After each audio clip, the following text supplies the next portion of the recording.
செம்பன், முத்துமணி, கார்த்தி மூவரும் காவேரி படுகையில் வாழும் சிறுவர்கள். ஒரு பெருமழைக்குப் பிறகு மதியம் முழுக்க வேட்டையாட சென்றனர். அப்போது செம்பன், ஓய், பார்க்கவும், அந்த பாறை சரிந்துட்டு இருக்கு. அங்குள்ள கயிறு தொங்குது. முத்துமணி, ஓஹோ, சொல்லாம சொல்லுது. இது புனித குகை மாதிரி இருக்கு. நம்ம பாட்டி கூட இதைக் காக்க சொன்னாள்.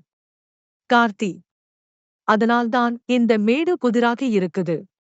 பேச்சுது இல்ல, போமோ? சரி, நான் முதலில் கீழே இறங்குறேன்.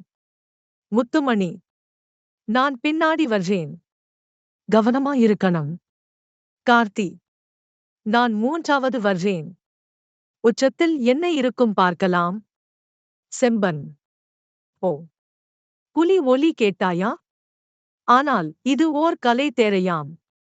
சுவர்களில் யானை, சிங்கம், குதிரை, பறவை எல்லாம் பழமையான கலை. முத்துமணி, வாவ், பல்லாயிரம் ஆண்டுகள் பழையவை போல இருக்கு. கார்த்தி, அப்படியா? நெஞ்சு ஆட்டம் போட்டுட்டு இருக்கே. குகையில் மேலே பார்க்க நீரோட்டம் வருது. மேல போக வேணும். செம்பன், என்ன பார்த்தீர்கள்? அங்குள்ள சிறிய கூடு. எண்ணெய் விளக்கு, பழமையான நாணயங்கள், சுடலை மாடு பூண்கள். முத்துமணி, இதுதான் ரகசியம். பண்டையோர் இங்கே ஒளித்து வைத்திருக்கிறார்கள்.